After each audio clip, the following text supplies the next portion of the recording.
বাসরাতে অত্র নিজের রুমে ঢুকতে দেখল তার বিয়ে করা বউ আভা শাড়ি ফেলে ব্লাউজ আর পেটিকোট পরে দাঁড়িয়ে আছে। বাসর ঘরে ঢুকেই এরকম একটা দৃশ্য দেখতে অত্র তার জন্য মোটেও প্রস্তুত ছিল না। না চাইতেও অত্রের চোখ চলে যায় আভার পেটের বাম পাশে থাকা অসম্ভব সুন্দর তিলটার দিকে। তার চোখ আটকে যায় সেখানে। ফর্সা পেটের পর কালো তিলটা চম্বুকের মতো আকর্ষণ করছে তাকে। ধীরে ধীরে সে একটা ঘোরের মধ্যে চলে যাচ্ছে। হঠাৎ করে হুঁশ ফিরে আসায় অত্র কোনো মতো নিজেকে সামলে নিয়ে বলে ওঠে, এই মেয়ে, তোমার কি লজ্জা নেই? আভা পিছন ফিরে অত্রকে দেখে বিশাল বড় একটা শক খায়। ও দরজা লক করতে ভুলে গিয়েছে। আভা তাড়াতাড়ি নিজের থ্রি পিস নিয়ে বাথরুমে ছুটে চলে যায়। আভা বের হতেই অত্র তাকে খুব জোরে দেয়ালের সাথে চেপে ধরে বলে, কান খুলে শুনে রাখো, আমি তোমাকে নিজের ইচ্ছে বিয়ে করিনি। পরিবারের চাপে পড়ে বিয়ে করতে বাধ্য হয়েছি। আজ একটু আগে যেটা করেছো, ভুলেও দ্বিতীয়বার যেন এটা আর না হয়। তোমার এই চেহারায় আমার বাবা মাকে ফাঁসাতে পারলেও এই অত্রকে ফাঁসাতে পারবে না। আমি আফরাকে ভালোবাসি, বলেই খুব জোরে আভাকে ধাক্কা মারে। আভা তা সামলাতে না পেরে নিচে পড়ে যায়। অত্রর এই ব্যাপারে আভা একটুও ঘাবড়ায়নি। ও তো এটাই চেয়েছিল। সংসার করার কোনো ইচ্ছে আভার নেই। আভা উঠে দাঁড়িয়ে অত্রকে বলল, ধন্যবাদ, আপনি আমার অনেক বড় একটা উপকার করলেন। আভার কথা শুনে অত্র অবাক হয়। আভা আবার বলতে থাকে, অনেক রাত হয়েছে, আপনার পাশে এক খাটে শোয়ার আমার কোনো ইচ্ছে নেই। খাটে কেন বলছি, এক রুমে থাকার কোনো ইচ্ছে আমার নেই। আপনি বরং আপনার নিজের রুমে নিজের খাটে ঘুমান, আমি বেলকনিতে ঘুমাচ্ছি। আমাকে একটা কাঁথা আর বালিশ দিলেই চলবে। এবার আবার কথায় অত্র খুব অবাক হলো। এই মেয়ে বলে কি? যাই হোক, অত্র আভাকে একটা বালিশ আর একটা কাঁথা দিয়ে দিল। আচ্ছা, আমি তাহলে যাই, গুড নাইট। অত্র আভার চলে যাওয়ার দিকে তাকিয়ে রইল। একটু পর ফ্রেশ হয়ে নিজেও শুয়ে পড়ল। কি অদ্ভুত এই মেয়েটা! আমি এত রোড বিহেভ করলাম, ও কোনো রিয়াকশনই দেখালো না। কোনো তো রহস্য আছে ওর মধ্যে। ধুর, আমি এই মেয়ের কথা কেন এত ভাবছি? আমি তো আফরাকে ভালোবাসি। দেখি, আমার বেবিকে একটা কল করি। কি হলো, পাগলিটা কল রিসিভ করছে না কেন? ও কি আমাকে ভুল বুঝলো? এসব ভাবতে ভাবতেই অত্র ঘুমিয়ে পড়ল। এদিকে আভার আজ অনেক ভালো লাগছে। বাবা মা তাকে বোঝা মনে করতেও জোর করে তাকে বিয়ে দিল। কতই না ভয় পেয়েছিল সে। এই বিয়েতে আভার একটুও মত ছিল না। অত্র তাকে মেনে নেয়নি, এটাই অনেক। এখন সে নিজের মতো করে বাঁচতে পারবে। সকালে ঘুম থেকে উঠে বেলকনি থেকে রুমে চলে আসে। তারপর একবার অত্রের দিকে তাকিয়ে চোখ ফিরিয়ে নেয়। তারপর লাগেজ থেকে একটা শাড়ি বের করে ওয়াশরুমে চলে যায় গোসল করার জন্য। কিছুক্ষণ পরে একটা নীল শাড়ি পরে ভেজা চুলে বের হয়ে ড্রেসিং টেবিলের সামনে বসে চুলে চিরুনি করার জন্য হঠাৎ মুখের ওপর পানির ছিটা পড়ায় ঘুম ভেঙে যায় অত্রের। তারপর বিরক্তি নিয়ে চোখ মেলে তাকায়। কিন্তু চোখ মেলে তাকানোর পর তার সব বিরক্ত যেন এক নিমিষেই দূর হয়ে যায়। সে চুপি চুপি দেখতে থাকে আভাকে। হঠাৎ আভার মনে হয় পেছন থেকে অত্র তাকে দেখছে। তাই সে পিছনের দিকে তাকায়, কিন্তু দেখে অত্র ঘুমিয়ে আছে। আবার আভা উঠে আরেকবার অত্রের দিকে তাকিয়ে নিজে কিচেনে চলে যায়। আভা চলে যাওয়ার পরে অত্র চোখ মেলে তাকায় আর নিজে নিজেকে গালি দিতে থাকে, স্টুপিড! অত্র, কি হয়েছে তোর? বারবার কেন ওই মেয়ের দিকে এভাবে তাকাচ্ছিস? আর একটু হলেই তো ধরা পড়ে যাচ্ছিলি। তারপর অত্র টাওয়াল নিয়ে ওয়াশরুমে চলে যায়। আভা কিচেনে গিয়ে দেখে তার শাশুড়ি মা রান্না করছে। আভা তার কাছে গিয়ে তাকে সালাম করলো আর বলল, মা, আমি কি রান্না কাজে আপনাকে হেল্প করব? না মা, তুমি এত সকালে এখানে কেন? আন্টি, আসলে রুমে থাকতে ভালো লাগছে না, তাই একটু আপনার কাছে হেল্প করতে এলাম। আন্টি বলছো কেন? আমি তোমার শাশুড়ি, আর শাশুড়ি তো মায়ের মতোই। আমাকে তুমি মা বলে ডেকো। আচ্ছা মা। অত্র কি ঘুম থেকে উঠেছে? জি না মা, এখনও ঘুমাচ্ছে। তুমি যাও, অত্রকে ডেকে তুলে বলো ফ্রেশ হয়ে নিচে আসতে। সবাই একসাথে ব্রেকফাস্ট করে নাও। কিছুক্ষণের মধ্যে সবাই বউ দেখতে আসবে তোমাকে, তো আবার রেডি হতে হবে, তাড়াতাড়ি যাও। আচ্ছা মা, ঠিক আছে। তারপর আবার রুমে এসে দেখে অত্র ফ্রেশ হয়ে সোফায় বসে কারোর সাথে ফোনে কথা বলছে। কারো যদি ফোনে কথা বলা শেষ হয়ে থাকে তাহলে নিচে চলে যাক, মা তাকে ব্রেকফাস্ট করার জন্য ডাকছে। হে ইউ, আমার একটা নাম আছে, আই অ্যাম অত্র, অত্র আহমেদ। আপাতত আমি কারোর নাম জানার জন্য ইন্টারেস্ট নই। এটা বলার সাথে সাথে অত্র উঠে আবার গাল শক্ত করে চেপে ধরে বলে, how dare you say that? আমার সাথে এভাবে কথা বলার সাহস হয় কি করে তোমার? আভা ঝাড়ি মেরে অত্রের হাত ছড়িয়ে বলে, এখানে সাহস দেখানোর মতো কিছু বলিনি, যেটা ঠিক সেটাই বলেছি। আর একটা কথা ভালো করে মাথায় ঢুকিয়ে নিন, ভুল করেও কথায় কথায় আমাকে টাচ করার মতো দুঃসাহস দেখাতে যাবেন না। এর পরিণাম কিন্তু ভালো হবে না। মাইন্ড ইট, মিস্টার অত্র আহমেদ। এটা বলে আভার সোজা নিচে চলে যায়। আর এদিকে অত্র অবাক দৃষ্টিতে আভার চলে যাওয়ার দিকে তাকিয়ে মনে মনে বলতে থাকে, এ কেমন মেয়ে রে বাবা, ভেবেছিলাম আমি তাকে ইগনোর করব। এখন তো দেখছি উল্টো সে আমাকে ইগনোর করছে। শুধু ইগনোর নয়, রীতিমতো অপমান। না, এর জন্য কি একটা উচিত শিক্ষা দিতে হবে। হবেই। তারপর অত্র নিচে চলে যায় ব্রেকফাস্ট করতে। তারপর আভার দিকে এক নজর তাকিয়ে একটা চেয়ার টেনে বসে পড়ে। তারপর পাশ থেকে অত্রের ছোট বোন আদ্রিতা বলে, কিরে ভাইয়া, এরকম টমেটোর মতো লাল হয়ে আছিস কেন? মনে হচ্ছে যে কোনো সময় ফেটে যাবে। চুপ, একটা কথাও না বলে চুপচাপ খা, না হলে টমেটোর মতো তোকে ফাটাবো। সবসময় ফাজলামি। অত্রের আম্মু এই আদ্রিতা তাড়াতাড়ি চুপ করে খেয়ে নে। তোর ভাবিকে তো সাজাতে নাকি? কি বলো আম্মু? আমার ভাবি এমনি যে সুন্দরী, তাকে যদি আরও সাজায় তাহলে তো লোকের নজর লেগে যাবে। এটা শুনে অত্রের আব্বু আম্মু দুজনেই হেসে ওঠে। তারপর অত্রের আব্বু আভাকে বলে, কি রে মা, এখানে তোর কোনো সমস্যা হচ্ছে না তো? না বাবা, দেখ, একদম লজ্জা পাবি না। এটা এখন তোরই বাড়ি, তাই যেভাবে সুবিধা হয় সেভাবেই থাকবি। ঠিক আছে বাবা। এইটা শুনে অত্র মনে মনে বলে, বাবা, তোমারও না মাথা খারাপ? সমস্যাকে জিজ্ঞেস করছো তার কোনো সমস্যা হচ্ছে কি না? যত সব আদিক্ষেতা। খাওয়া দাওয়া শেষ করে যে যার রুমে চলে যায় রেস্ট করার জন্য। তার কিছুক্ষণ পরে আদ্রিতার সব বান্ধবীরা চলে আসে। তাদের সবাইকে নিয়ে আদ্রিতা অত্রের রুমে চলে যায়। গিয়ে দেখে আভা বেডের উপর বসে আছে আর অত্র বেলকনিতে দাঁড়িয়ে আছে। আদ্রিতা অত্রের কাছে গিয়ে বলে, ভাইয়া, এখন তুই বাইরে যা, আমাদের ভাবির সাথে কাজ আছে। তোদের কাজ তোরা কর, আমি কেন বাইরে যাব? আমি আমার রুম ছেড়ে কোথাও যেতে পারবো না। রুম ছেড়ে যেতে পারবি না, নাকি বউকে রেখে যেতে পারবি না? কোনটা বলতো? দেখ, একদম আমার সাথে ফাজলামি করবি না। তুই একদিনেই বউ পাগল হয়ে গেছিস, সেটাতে কোনো দোষ নেই। আর আমি বললেই দোষ? ধুর, থাক তোরা, আমি চলে যাচ্ছি রুম থেকে। এটা বলে অত্র রেগে রুম থেকে বের হয়ে যায়। আর এটা দেখে ওরা সবাই হাসতে থাকে। তারপর সবাই মিলে আভার সাথে গল্প শুরু করে। গল্প করতে করতে দুপুর হয়ে যায়। সারা বাড়ি ভর্তি মেহমান। দুপুরবেলা পার্লারে লোক এসে আভাকে সাজানো শুরু করলো। আভার বাসা থেকে আবার আম্মু আব্বু ভাই ভাবি সকলে এসেছে। আভা বাবা মায়ের একমাত্র মেয়ে, সবার খুব আদরের। বৌভাতের অনুষ্ঠান শুরু। আভাকে একটা বেগুনি রঙের শাড়ি পরানো হয়েছে। অত্র আভাকে দেখে চোখ সরাতেই পারছে না। অসম্ভব সুন্দর লাগছে আভাকে। কিন্তু তাতে আমার কি? অত্র সব বন্ধুরা এসে অত্রকে কংগ্রেস করছে আর আভার এত এত প্রশংসা করছে। হেই ডুড, কি যে বলিস না, ওই মেয়ে কখনো আমার আফরার মতো হতে পারবে না। এটা শুনে সিয়াম বলল, দোস্ত, তুই জানিস না আপনার বিয়ে ঠিক হয়ে গেছে। তোর বিয়ের খবর শুনেই ওর ফ্যামিলির পছন্দ করা ছেলেকে হ্যাঁ বলে দিয়েছে। কি বলছিস তুই? না, এটা কখনো হতে পারে না। আমার ইমিডিয়েটলি আপনার সাথে কথা বলতে হবে। দোস্ত, আজ তোর বউ ভাত, এখন এটা করা ঠিক হবে না। অনুষ্ঠান মিটে গেলে না হয় করার করিস, আমার আর এক মুহূর্ত লেট করা যাবে না। বলেই অত্র কাউকে কিছু না বলে বাসা থেকে বের হয়ে গেল। এদিকে আভা ওর বাবা মাকে দেখে একটুও কান্না করেনি, বরং তাদের কাছে গিয়ে বলছে, তোমাদের কোনো অসুবিধা হয়নি তো? এসেছো, খেয়েছো, এখন বাসায় চলে যাও। এটা শুনে আভার বাবা মা অবাক হয়ে যায়। তারপর আভার বাবা বলে, আভা, কি বলছিস এসব? আজ তোর বউ ভাত, আমরা তোকে নিতে এসেছি। আজ তুই আর অত্র আমাদের সাথে আমাদের বাসায় যাবি, এটাই তো নিয়ম। কোনো নিয়মের তোয়াক্কা আমি করি না। আর আমি কখনো তোমাদের বাসায় যাব না। তোমাদের কাছে বোঝা হয়েছিলাম, তাই এতদিন লোকের হাজার কথা শুনতে হয়েছে তোমাদের। কিন্তু এখন তো আমার বিয়ে হয়ে গেছে। এখন তো আর তোমাদের কারো কথা শুনতে হবে না। বিয়ে করতে বলেছো, বিয়ে করেছি। এখন তোমরা শান্তিতে থাকতে পারবে। আমি এখন এ বাড়ির বউ। এখন থেকে আমাকে আমার মতো ভালো থাকতে দিবা। আমরা কেন এটা করেছি তুই খুব ভালো করেই জানিস। আমরা চাই আমাদের মেয়েটা হাসি খুশি থাকুক। অতীতে যা হয়েছে সব ভুলে যামা। আমরা কেউ তোর খারাপ চায় না। অত্র তোকে খুব ভালো রাখবে। ওকে মেনে নে। দুজনেই সুন্দর একটা সংসার সাজা। আভা শোন। আর এক মুহূর্ত ওখানে দাঁড়িয়ে না থেকে আভা ওদের সামনে থেকে নিজের রুমে চলে আসলো। আজ খুব কষ্ট হচ্ছে তার। কান্নায় বুক ফেটে যাচ্ছে।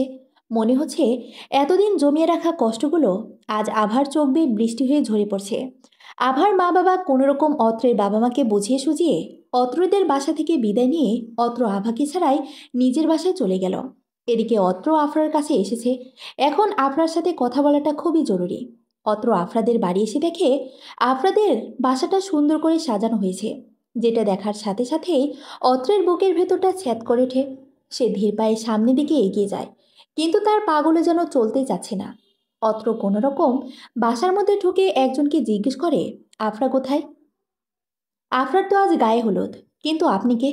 এটা শোনা মাত্রই অর্থ আর দাঁড়িয়ে থাকতে পারল না।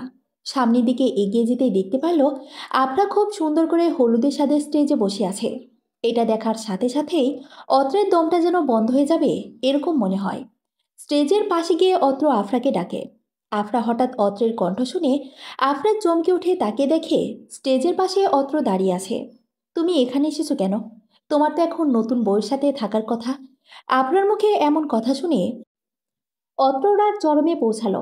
আফরাকে সবার সামনে স্টেজ থেকে টানতে টানতে একটা খালি রুমে নিয়ে এসে সোনার দরজা বন্ধ করে দিল। এসবের মানে কি আফরা? তুমি জানো না আমি তোমাকে কত ভালোবাসি? আমার বাসা থেকে আমাকে জোর করে বিয়ে দিয়ে দিছে। আমি ওকে ডিভোর্স দিয়ে দিব। আমি তোমার কাছে একটু সময় চেয়েছি, আর তুমি এভাবে আমাকে না জানে বিয়ে করতে যাচ্ছ। আফরা প্লিজ এমনটা করো না। তোমাকে ছাড়া আমি বাঁচতে পারবো না। শোনো অত্র, যা হয়ে গেছে তুমি মেনে নাও। এই দেখো, আমি আমার ভাগ্যকে মেনে নিয়েছি। তুমি যদি আমার হতে, তাহলে তোমার ফ্যামিলি আমার সাথে তোমার বিয়ে দিত। কিন্তু তারা আমাকে পছন্দ করেনি, তোমার বউকে পছন্দ করেছে। আমি জানি তুমি ওকে মেনে নাওনি এখনো, ওকে স্ত্রীর মর্যাদাও দাওনি। আমি চাই তোমরা একটি সুখী দাম্পত্যের মতো জীবনযাপন করো। প্লিজ অত্র, আমাকে তুমি ক্ষমা করে দিও। আমরা এক হতে পারিনি তো কি হয়েছে? আমাদের বন্ধুত্ব সারা জীবন থাকবে। আফরা, ওটা কোনো মেয়ে না, একটা চোরের। তুমি জানো না, ওকে মেনে নেওয়া আমার পক্ষে ইম্পসিবল। আমি তোমাকে খুব ভালোবাসি আফরা। আফরার হাত ধরে, তুমি প্লিজ এ বিয়েটা ভেঙে দাও। আমরা খুব দূরে চলে যাব, একটা সুন্দর সংসার সাজাবো। অত্র আমার হাত ছাড়ো। এটা আর সম্ভব না, কাল আমার বিয়ে। প্লিজ তুমি চলে যাও। আফরা প্লিজ বোঝার চেষ্টা করো। তুমি কেন বসছো না? আমি তোমাকে ভালোবাসি, তোমাকে আমার চাই। অত্র আফরাকে খুব জেরে দেওয়ালের সাথে চেপে ধরে। অত্র আমার লাগছে, ছাড়ো আমাকে। তুমি বলো, তুমি এই বিয়ে ভাঙবা নাকি আমি ভাঙবো? আফরা অত্রকে খুব জোরে একটা ধাক্কা দিয়ে ঠাস করে অত্রর মুখে একটা চর বসিয়ে দিল। ছি অত্র, তোমাকে আমি অনেক ভালোবেসেছিলাম, কিন্তু তুমি এতটা স্বার্থপর সেটা ভাবতেও আমার কষ্ট হচ্ছে। চাইলেও সব কিছু সম্ভব হয় না অত্র। আমাদের সমাজ, পরিবার, নিয়মনীতি বলেও অনেক কিছু আছে। তুমি ভাবলে কি করে তোমার এমন একটা প্রস্তাবে আমি রাজি হয়ে যাব? নিজের ভালোবাসার মানুষকে পাওয়ার জন্য একটা মেয়ে হয়ে অন্য একটা মেয়ের ঘর ভেঙে দিব? এটা তুমি ভাবতে পারলে কি করে? আপনার তুমি আমাকে ভুল বুঝছো। আমি তোমাকে ভুল বুঝছি না অত্র, যেটা সত্যি সেটাই বলছি। শোনো, শুধু ভালোবাসলেই হয় না, ভালোবাসার মানুষটাকে আপন করে পেতে ভাগ্য লাগে, যেটা তোমার বা আমার কারণেই। আর এটাই বাস্তব। বাস্তবতাকে মেনে নিতে শিখো অত্র। একটা কথা সবসময় মনে রাখবে, ওপরওয়ালা আভাকে তোমার জীবনসঙ্গী হিসেবে তৈরি করেছেন, আমাকে নয়। তাই ওকে তুমি মেনে নাও। আমি হয়তো তোমার প্রথম ভালোবাসা ছিলাম, কিন্তু আভয় হবে তোমার শেষ ভালোবাসা। সেটাই একদিন তুমি নিজেই বুঝতে পারবে। আর একটা কথা, আর কখনো নিজের ভালোবাসার দাবি নিয়ে আমার সামনে এসো না। আমার নতুন জীবনের জন্য দোয়া করো। আমি চাই না অতীতের কথা ভেবে ভবিষ্যৎ নষ্ট করতে। তুমি নিজে সুখী হও, আর আমাকেও সুখী হতে দাও। ভালো থেকো অত্র। Good bye. এটা বলে আফরা রুম থেকে বের হয়ে চলে যায়, আর অত্র ছলছল চোখে তার যাওয়ার পানে চেয়ে থাকে। ঘড়িতে রাত 1:30 ছুঁই ছুঁই। অত্র প্রচণ্ড নেশা করে মাতাল হয়ে নিজের বাসায় ফিরছে। রুমে ঢুকে সোজা বিছানায় শুয়ে পড়ল। পরক্ষণেই মনে পড়ল আভার কথা। আজ ওর জন্য অত্র আফরাকে হারালো। আজ ওকে একটা উচিত শিক্ষা দিয়ে ছাড়বে। অত্র উঠে বেলকনিতে আভার কাছে গেল। আভা তখন ঘুমে মগ্ন। ঘুমন্ত আভা মুখে হালকা চাঁদের আলো আর হালকা অন্ধকার মিলে এক অদ্ভুত সৌন্দর্যের সৃষ্টি করেছে। আর এই সৌন্দর্য অত্রকে ভীষণভাবে আকৃষ্ট করছে। অত্রের মনে চাইছে সবকিছু ভুলে আভার মাঝে ডুবে যেতে। অত্র হাঁটু মুড়ে আভার পাশে ফ্লোরে বসে পড়ে। তারপর আভার খুব কাছে চলে যায়। এতটা কাছে চলে যায় যে অত্র আভার প্রতিটা নিঃশ্বাস অনুভব করতে পারছে। আভার মুখের দিকে তাকালেই অত্রর এক অদ্ভুত মায়া কাজ করে। এটা অত্রের আগেও ফিল করেছে, ও জানে না এটা কি। হয়তো ওপরওয়ালা সবটা ওপর থেকেই সেট করে রেখেছে। হঠাৎ অত্র কিছু একটা ভেবে আভাকে এক ঝটকায় কোলে তুলে নিয়ে রুমে এনে বিছানায় ছুঁড়ে মারে। হঠাৎ বিছানায় এভাবে ধূপ করে পড়ার পরে আভার ঘুম ভেঙে যায়, আর চোখ যায় অত্রর দিকে। অত্র ভয়ঙ্করভাবে তাকিয়ে আছে তার দিকে। আভা তার কোনো পাত্তা না দিয়ে বলল, এসবের মানে কি? বলেছেন আমাকে কখনো টাচ করবেন না। বলেই উঠে যেতে চাইলে অত্র আভার হাত ধরে ফেলে।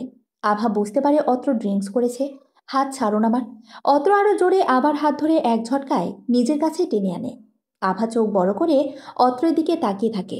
অত্রর এখন হুঁশ নেই, ওকে এখন কিছু বললেও ও উল্টো রিয়াক্ট করতে পারে। অত্র আভার ঠোঁটের দিকে গভীরভাবে চেয়ে আসে। অত্র আভার ঠোঁটের দিকে এগিয়ে আসছে, আর আভার রাগে শরীর ঘিনঘিন করছে। আভা অত্রকে একটা ধাক্কা দিয়ে চলে আসতে গেলেই অত্র আবার আভার হাত ধরে আভাকে বিছানায় ফেলে দেয়। একটানে আভার বুক থেকে শাড়ির আঁচল ফেলে নিজে আভার ওপর লাফিয়ে পড়ে। আভা প্রচুর চেষ্টা করছে অত্রকে নিজের কাছ থেকে সরানোর, কিন্তু কিছুতেই সরাতে পারছে না। আভা দুই হাত দিয়ে অত্রকে ধাক্কা দিচ্ছে। অত্র আভার দুই হাত শক্ত করে ধরে আভার গলায় মুখে অজস্র চুমো দিচ্ছে। একটু পর আভার হাত একটু ঢিল হলেই আভা বিছানার সাইডে রাখা ফুলদানি দেখতে পায়। ওটা হাতের কাছে পেয়ে অত্রের মাথায় সজোরে একটা বাড়ি মারে। বাড়ি খাওয়ার সাথে সাথেই অত্র আভাকে ছেড়ে মাথায় হাত দিয়ে ব্যথায় কাতরাতে থাকে।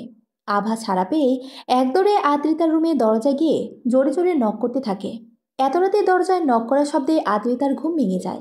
তারপর ভয়ে ভয়ে সে উঠে বলে, কে বাইরে? আমি তোমার ভাবি, তাড়াতাড়ি দরজা খোলো।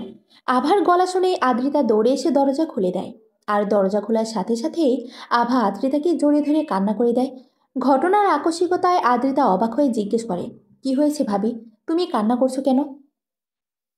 তোমার ভাই মদ খেয়েছে, আমার সাথে অসভ্যতামি করেছে। আমি ওকে মেরেছি। কি বলো ভাবি? ভাইয়া মদ খাওয়া তো দূরের কথা, নামও শুনতে পারে না। তুমি ওয়েট করো, আমি দেখছি। তারপর আদ্রিতা অত্রের রুমে যে দেখে তার ভাইয়ের মাথা দিয়ে রক্ত ঝরছে। অত্র অজ্ঞান অবস্থায় বিছানায় পড়ে আছে।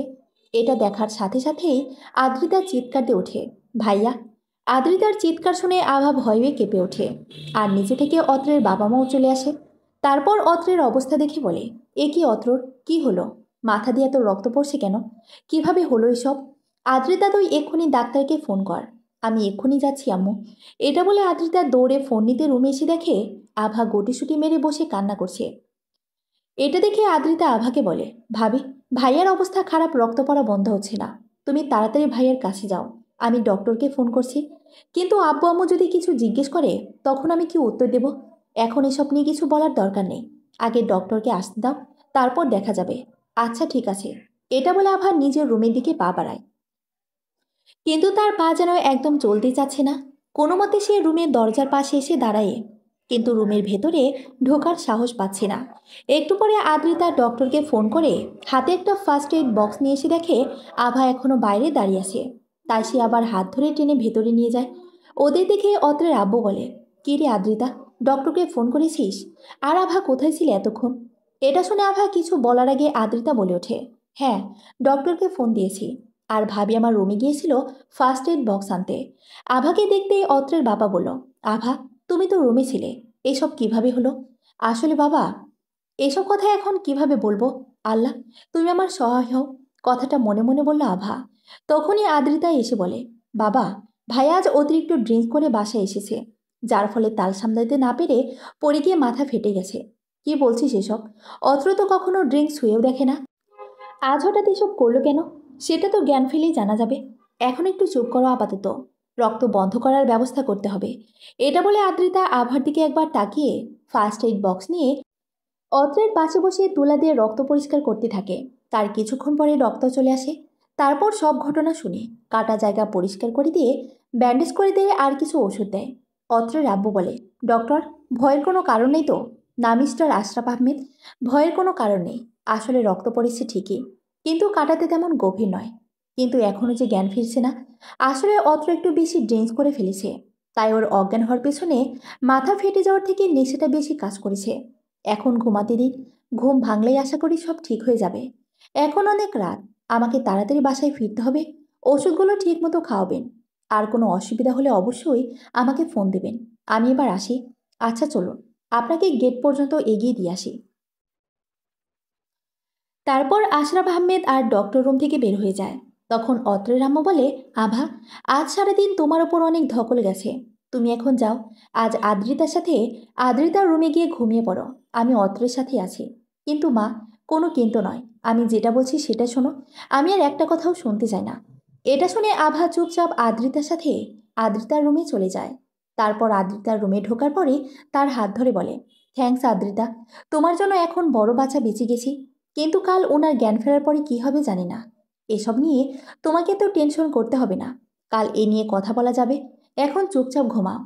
সকালে অত্রের ঘুম ভাঙতেই মাথা ঝিমঝিমের সাথে সাথে মাথায় হালকা ব্যথাও অনুভব করছে।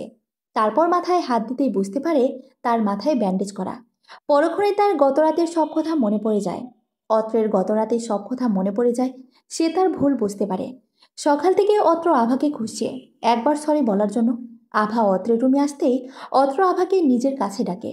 আভা চুপচাপ অত্রের কাছে যায়। শোনো আভা, গতকাল তোমার সাথে খারাপ ব্যবহারের জন্য আমি রিয়েলি সরি। আসলে আমি নিজের মধ্যে ছিলাম না, অতিরিক্ত ড্রিঙ্কস করে ফেলেছিলাম। জানো, আমি কখনো এই নামটাই শুনতে পারতাম না। আর এখন থেকে এটাই হবে আমার রোজকার সঙ্গী। যদি কিছু মনে না করেন, তাহলে আমি কি জানতে পারি এসব করার কারণ কি? অত্র আভাকে তার আফরার সাথে সম্পর্কের সব কথা শেয়ার করলো। আর এটাও বলে আজ আফরার বিয়ে। আভা মনে মনে ভাবলো, একটা মানুষ কিভাবে এতটা ভালোবাসতে পারে। একসাথে না থাকলেও ভালোবাসার মানুষটিকে সারা জীবন ভালোবাসা যায়। এরই মধ্যে অত্রের মা শাহানুর বেগম খাবার নিয়ে এসে হাজির। আভা, এই ধরো, এগুলো অত্রকে খাইয়ে ওষুধ খাইয়ে দাও। মা, আপনি খাইয়ে দিন। আভা এটা বলে নিজে নিজে লজ্জা পেল। সরি মা, দিন আমাকে। মা, আমার ব্যথা মাথায় লেগেছে, হাতে না। দেও আমাকে, আমি নিজে খেয়ে নিতে পারবো। আচ্ছা নে ধর। বলে অত্রের মা চলে যেতে নিলেই আভা বলল, মা আমিও আসছি। আচ্ছা চলো। দুপুরে অত্রের ফোনে আফরার কল। আফরার কল এসেছে দেখেই অত্র খুশিতে পাগল প্রায়। কল রিসিভ করতে যতটা খুশি হয়েছিল, তার থেকে বেশি কষ্ট পেতে হলো। অত্র, আজ তুমি আর তোমার বউ আমার বিয়েতে চলে এসো। আমি আমার বিয়েতে তোমাকে আমার সামনে দেখতে চাই। প্লিজ এসো অত্র। অত্র গলা দিয়ে যেন কোনো কথা বের হচ্ছে না, তবুও উত্তরে বলল, অবশ্যই আসবো। আমি আমার ভালোবাসার মানুষকে বউ সাজে দেখতে চাই। না চাওয়া সত্ত্বেও অত্র চোখ দিয়ে পানি গড়িয়ে পড়ল। আচ্ছা, অত্র ভালো থেকো, ঠিক সময়ে চলে এসো। আভা রুমে আসতে অত্র আভাকে তৈরি হতে বলে। আভা প্রশ্নের উত্তরে অত্র বলে, আফরা কল করেছিল, ইনভাইট করলো, তোমাকে আমাকে ওর বিয়েতে যেতে বলেছে। তাই সময় নষ্ট না করে তাড়াতাড়ি তৈরি হয়ে নাও। আপনি যাবেন এই বিয়েতে? সহ্য করতে পারবেন তো? বেশি কথা না বলে তাড়াতাড়ি রেডি হও। আমি যাব না। আচ্ছা যাব তো, এত রাগ করছেন কেন? আপনি অসুস্থতায় রাজি হলাম, না হলে কখনো আপনার সাথে যেতাম না। আভা একটা সুন্দর লাল রঙের শাড়ি পরল। অত্র রেডি হয়ে নিল। নিচে নামতেই অত্রের বাবা বলল, অত্র, তুই এ অবস্থায় কোথায় যাচ্ছিস? বাবা, একটা ইনভিটেশন আছে, যেতেই হবে। আর আমি এখন ঠিক আছি, তোমরা চিন্তা করো না। আভা যাচ্ছে আমার সাথে। চারদিকে ঝলমলে আলো, ফুল দিয়ে সাজানো স্টেজে আফরা বউ সেজে বসে আছে। অত্র নকল হাসি দিয়ে আফরাকে শুভেচ্ছা জানালো, আভার সাথে পরিচয় করিয়ে দিল। অত্রের চোখের সামনে আফরার বিয়ে হয়ে গেল।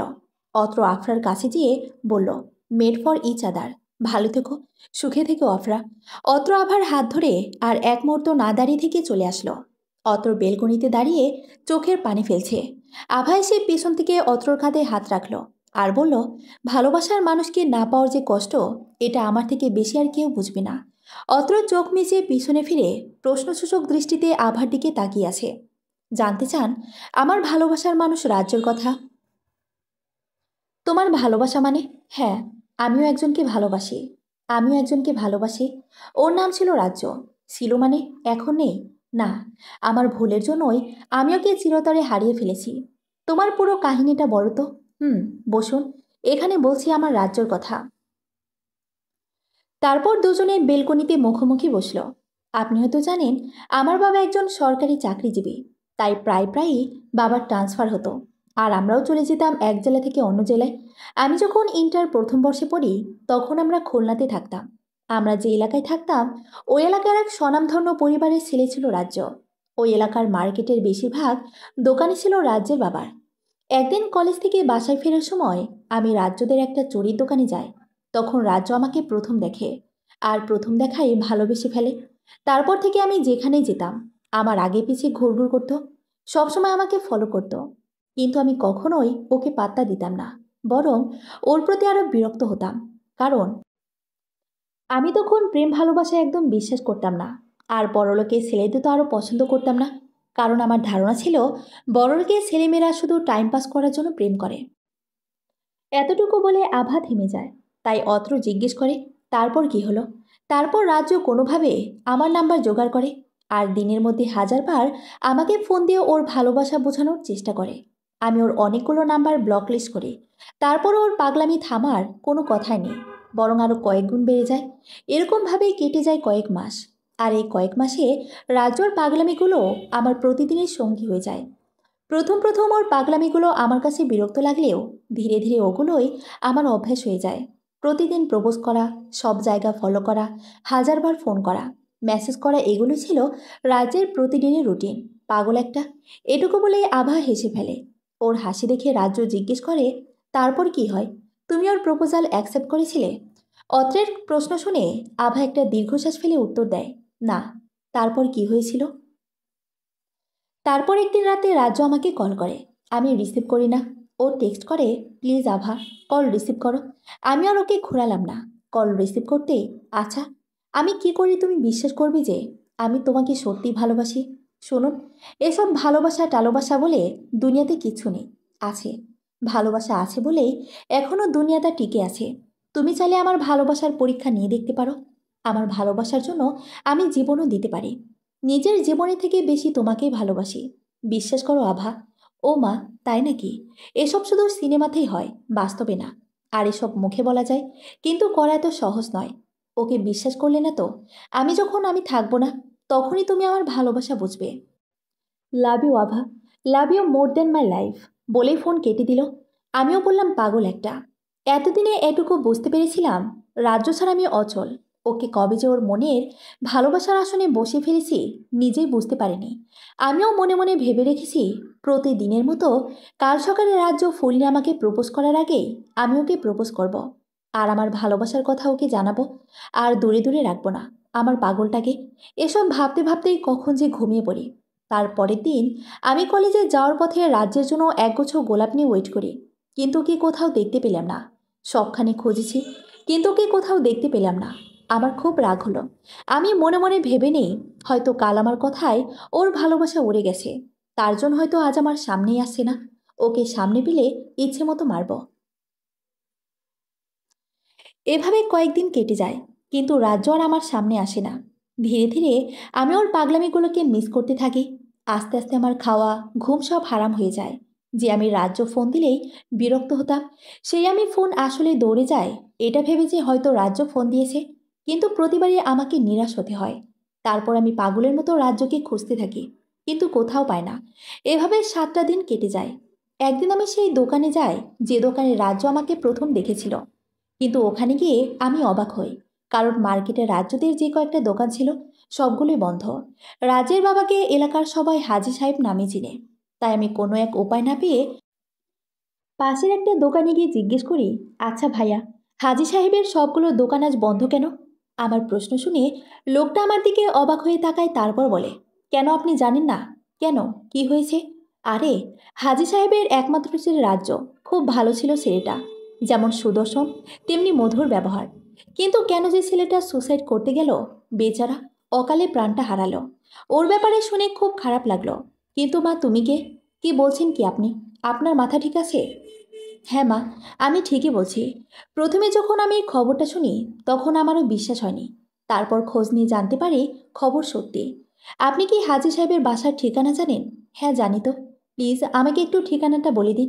ঠিক আছে, এই নাও। তারপর আমি ওনার দেওয়া ঠিকানার উদ্দেশ্যে বের হয়ে যাই। আমি খুব জোরে দৌড়াতে থাকি। আশেপাশের সবাই আমাকে দেখে হয়তো পাগল মনে করেছিল, কিন্তু আমার সেদিকে কোনো খেয়াল নেই। আমার মাথা কাজ করছিল না। প্রায় 20 মিনিট পর আমি ওনার দেওয়া ঠিকানাতে পৌঁছাই। তারপর কোনো কিছু না ভেবেই দৌড়ে ভেতরে চলে যায়। পেছন থেকে দারোয়ান যে আমাকে ডাকছিল সেটা আমি শুনতেই পাচ্ছিলাম না। আমি সোজা গিয়ে রাজ্যদের বাসার কলিং বেল চাপতে থাকি। এদিকে দারোয়ান এসে আমাকে বাধা দেয়। এই যে ম্যাডাম, আপনাকে কখন থেকে ডাকছি, আপনি কি শুনতে পাচ্ছেন না? প্লিজ আমাকে বাধা দেবেন না। আমাকে ভেতরে যেতে দিন। দেখুন, আপনার পরিচয় না দিলে আমি আপনাকে ভেতরে যেতে দিতে পারবো না। আমার নাম আভা। আমি রাজ্যের সাথে দেখা করতে এসেছি। এমন সময় ভেতর থেকে একজন বয়স্ক লোক দরজা খুলে দারোয়ানকে জিজ্ঞেস করে, কে এসেছে রে আব্দুল? বড় সাহেব দেখুন না, এই মেয়েটা বলছে সে নাকি ছোট সাহেবের সাথে দেখা করতে চায়। নাম বলছে আভা। আভা নামটা শোনার সাথে সাথে লোকটার মুখ কালো হয়ে যায়। তারপর বলে, আব্দুল, ওকে চলে যেতে বল। ওনার কথা শুনে আমি বুঝতে পারি যে উনি রাজ্যের বাবা। তাই আমি দৌড়ে গিয়ে ওনার সামনে বসে হাত জোর করে কান্না করতে করতে বলি, প্লিজ আঙ্কেল, আমাকে একবার রাজ্যের সাথে দেখা করতে দিন। ওর সাথে দেখা করে আমি চলে যাব। তখন ভেতর থেকে একজন বয়স্ক মহিলা বের হয়ে এসে বলে, কে এই মেয়ে, এখানে কি চাই? ওনার প্রশ্নের উত্তরে রাজ্যের বাবা বলে, রাজ্যের মা, এ হলো আভা। ও, তুমি তাহলে সেই আভা যার জন্য আমার ছেলেটা আমাদের ছেড়ে চলে গেছে? কি বলছেন আন্টি, সেরে গেল মানে? ও, আমার ছেলেটাকে মৃত্যুর মুখে ঠেলে দিয়ে এখন আবার না বোঝার নাটক করছো? সত্যি আন্টি, আমি কারো কথাই বুঝতে পারছি না। আর রাজ্যের কিছু হতে পারে না। আপনারা সবাই আমাকে মিথ্যা বলছেন। কি এত বড় কথা? তোমার কি মনে হয় আমার ছেলের মৃত্যু নিয়ে আমি তোমার সাথে নাটক করছি? এসো আমার সাথে। এখানে বসো, আমি এখনই আসছি। এটা বলে রাজ্যের আম্মু আমাকে নিচে বসিয়ে রেখে ওপর তলায় চলে যায়। একটু পরে হাতে একটা ডায়েরি নিয়ে ফিরে এসে আমার হাতে দিয়ে বলে, এটা পড়ো। আমি ডায়েরিটা হাতে নিয়ে পৃষ্ঠা উল্টাতে থাকি আর অবাক হতে থাকি, কারণ ডায়েরির প্রতিটা পাতায় ছিল আমাকে নিয়ে লেখা। আমাদের প্রথম দেখা হওয়ার থেকে সব কিছু ডায়েরিটাতে লেখা আছে। পড়তে পড়তে আমি একটা পাতা এসে আটকে যাই, কারণ ওই পাতাটাতে সেদিন রাতে রাজ্যের সাথে আমার যে কথাগুলো হয়েছে সে সব লেখা আছে। আর তারপর আরও কিছু লেখা আছে। লেখাগুলো এরকম: আভা, তুমি আমার ভালোবাসাটা বুঝতে পারলে না। আমার সব কিছুকে তোমার নাটক মনে হতো, কিন্তু সত্যি বলছি, আমি তোমাকে নিজের থেকেও বেশি ভালোবাসি। তোমাকে ছাড়া আমার বেঁচে থাকা সম্ভব নয়। যে কোনো মূল্যে আমি তোমার ভালোবাসা অর্জন করতে চাই, হোক সেটা আমার জীবনের বিনিময়ে। তাই আমার ভালোবাসার প্রমাণ দিতে আমি আমার শেষ নিঃশ্বাসটাও তোমাকে উপহার দিতে পারি। বেঁচে থাকতে তোমার ভালোবাসা পাইনি তো কি হয়েছে, মরার পরে তো তোমার ভালোবাসা পাবো। সবাই না হয় বেঁচে থাকতে ভালোবাসার মানুষের মনে জায়গা পায়, আমি না হয় মরার পরেই পাবো।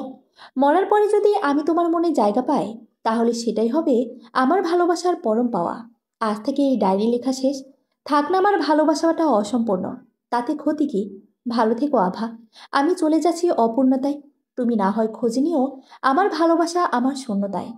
ডায়েরিটা পড়ার সময় ডায়েরির প্রতিটা পাতা আমার চোখে জলে ভিজে যায়। ডায়েরি পড়া শেষ হতেই রাজ্যের মা আমার হাত ধরে টেনে নিয়ে ওনাদের বাসার বাগানের কাছে নিয়ে যায়। তারপর হাত দিয়ে সামনের দিকে ইশারা করে বলে, ওই দেখো, ওখানে শুয়ে আছে আমার রাজ্য। আর এখন এর জন্য একমাত্র তুমি দায়ী। যতটা কষ্ট তুমি ওকে আর আমাদের দিয়েছো, তার থেকে বেশি কষ্ট তুমিও পাবে। আমি ছুটে রাজ্যের কবরের পাশে গিয়ে বসে পড়ি। তারপর ওর কবরটা থেকে কান্না করতে করতে বলতে থাকি, রাজ্য, আমি কখনো এটা চাইনি। আমি তো শুধু মজা করে বলেছিলাম, মনে থেকে বলিনি। তুমি না আমাকে এত ভালোবাসতে, তাহলে আমার মনের কথাটা কেন বুঝতে পারলে না? আমিও যে তোমাকে পাগলের মতো ভালোবাসি। তুমি শুধু আমার মুখেরটাই শুনলে, একবার আমার মনের খবর নিলে না। রাজ্য, প্লিজ ফিরে আসো। আমি আর কখনো এমন কথা বলবো না। তুমি ফিরে আসো রাজ্য, একটিবার আমার কাছে ফিরে আসো। তোমাকে ছাড়া আমি বাঁচতে পারবো না। এভাবে কান্না করতে করতে কখন যে আমি সেন্সলেস হয়ে পড়ে যাই। তারপর যখন আমার জ্ঞান ফিরে, তখন নিজেকে হসপিটালে আবিষ্কার করি। তখন আমি কথা বলার মতো পরিস্থিতিতেই ছিলাম না। পরে জানতে পারি, আমি অজ্ঞান হওয়ার পরে রাজ্যের বাবা মা আমাকে হসপিটালে নিয়ে আসে। তারপর লোক দিয়ে আমাদের বাসায় খবর পাঠায়। তারপর থেকে আমি কয়েক মাস কোনো কথা বলিনি, নিজের রুম থেকে বের হইনি। মাঝে মাঝে পাগলের মতো কান্না করতাম, আবার মাঝে মাঝে ওর কথা ভেবে হাসতাম। পড়ালেখা প্রায় ছেড়ে দিয়েছিলাম, খাওয়া দাওয়া করতাম না একদমই। আমার বাবা মা আমার দিকে তাকাতে পারতো না।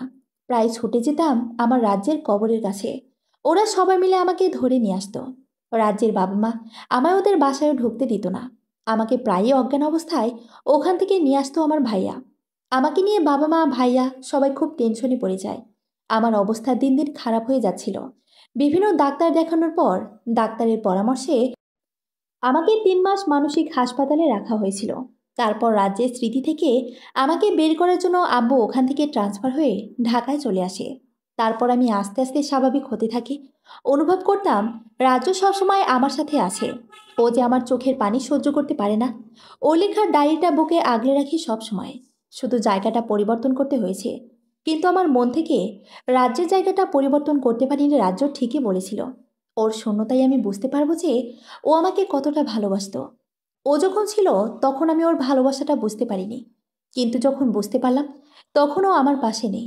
আমার ভুলের জন্যই আমি ওকে চিরতরে হারিয়ে ফেলেছি। তারপর আমি আবার এখানকার কলেজে ভর্তি হই। একদিন আনমনে রাস্তা দিয়ে হাঁটছিলাম, তখন হঠাৎ করে কারো গাড়ির সাথে ধাক্কা লেগে নিচে পড়ে যায়। সামান্য হাত পা ছিঁড়ে যায়, কিন্তু আপনার মা আমাকে নিয়ে হাসপাতালে যায়। হ্যাঁ, ওই গাড়িতে আপনার মা ছিল। আর উনি তখন আমাকে দেখে খুব পছন্দ করে। তারপর আমার ঠিকানা জোগাড় করে, আমার বাবা মার সাথে কথা বলে, আর তারপর এইটা বলে আভা প্রচণ্ড কান্নায় ভেঙে পড়ে। আভার কান্না দেখে অত্র কি করবে, কিভাবে সান্ত্বনা দিবে, কিছুই বুঝতে পারছিল না।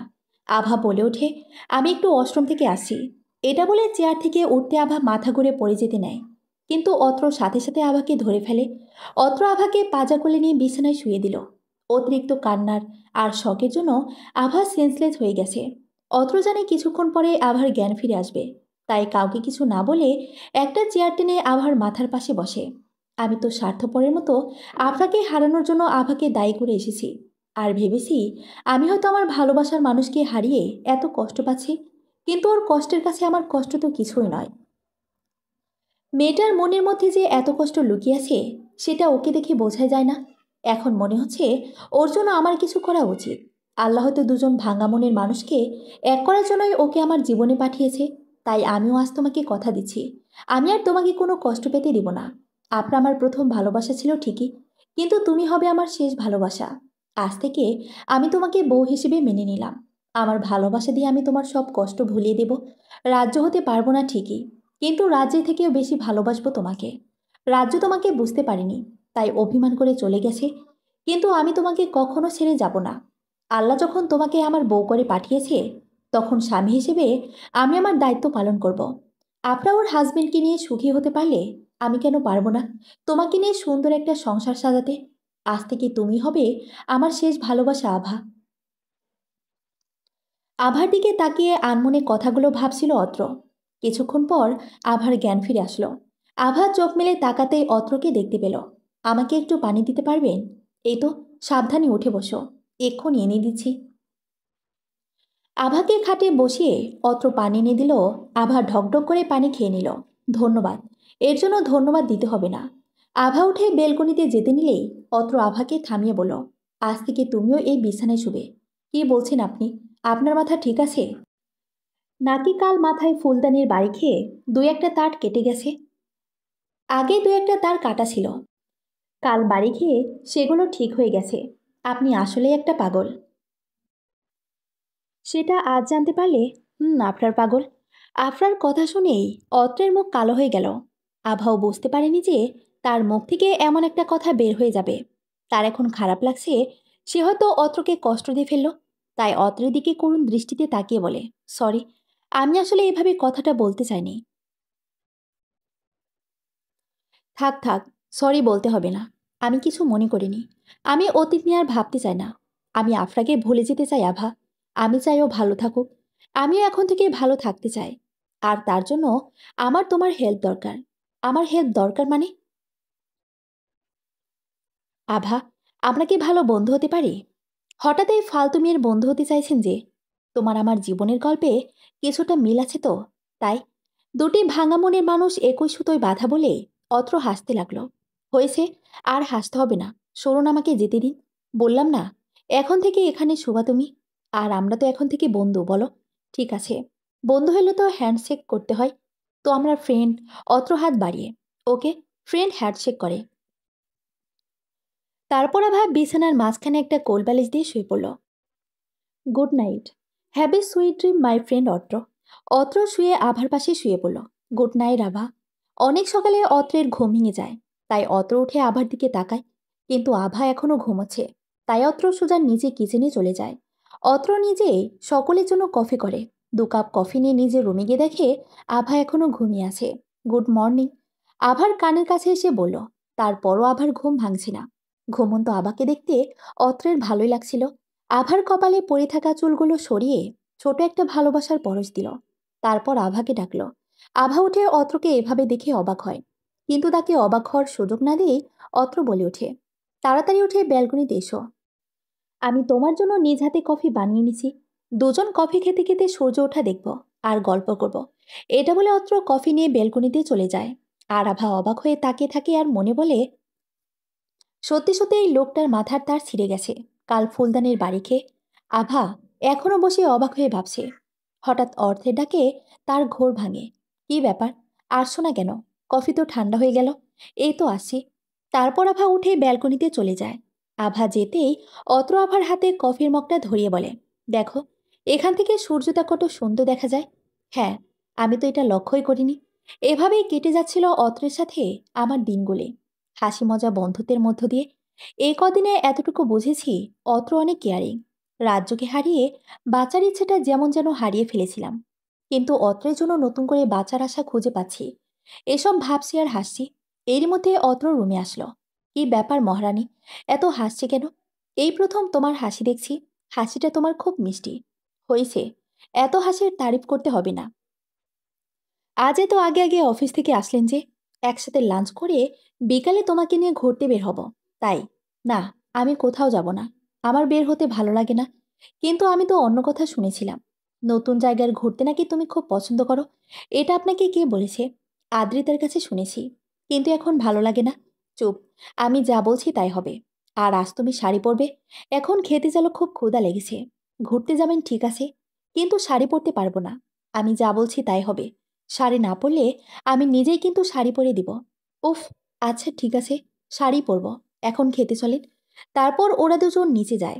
খাওয়ার জন্য টেবিলে আগে থেকেই অত্রের আম্মু আর আদ্রিতা ওয়েট করছিল ওদের জন্যে। ওরা গিয়ে বসতে আদ্রিতা বলে ওঠে, কিরে ভাইয়া, আজ তো তাড়াতাড়ি ফিরলি যে? বউকে রেখে বুঝি অফিসে মন বসছিল না? চুপ। ফাইজলামি করার জায়গা পাস না। ফাইজলামি কই করছি? এক কাজ করো, ভাবিকে তোর বিয়ে বানিয়ে নাও। তাহলে এ সবসময় তোমার চোখের সামনেই থাকবে। তোকে আর ছুটে বাসায় আসতে হবে না। মা, এবার তোমার ছোট মেয়ের একটা বিয়ের ব্যবস্থা করো। বেশি পেকে গেছে ফাজিলটা। মা, তোমার ছেলেকে চুপ করতে বলো। এখন কেন চুপ করব? ধুর, তোকে আর কিছুই বলবো না। আদ্রিতার কথা শুনে অত্র আর আভা হাসতে থাকে। ওদের হাসি দেখে অত্রের মা বলে, হ্যাঁ রে অত্র, আমরা তো বুড়ো হয়ে যাচ্ছি। কবে যে নাতি নাতনির মুখ দেখব। কথাটা শুনেই অত্র মুচকে হাসি দেয়। আর এদিকে আভার গলায় খাবার আটকে যায়। অত্র তাড়াতাড়ি আভাকে পানির গ্লাস এগিয়ে দেয়। আভা ঢকঢক করে পুরো পানিটা খেয়ে ফেলে। তখন অত্রের মা বলে, তোরা খাবার সময় যেয়ে কেন এত কথা বলিস? দেখ তো, মেয়েটার গলায় খাবার আটকে গেল। এটা শুনে আদ্রিতা বলে, আম্মু, আমাদের কথায় নয়, তোমার কথা শুনে ভাবির গলায় খাবার আটকে গেছে। তারপর হাসতে থাকে। খাওয়া শেষে অত্র বলে, মা, আজ আমি আভাকে নিয়ে একটু ঘুরতে যাব। আচ্ছা ঠিক আছে, কখনো তো ওকে নিয়ে বের হসনি।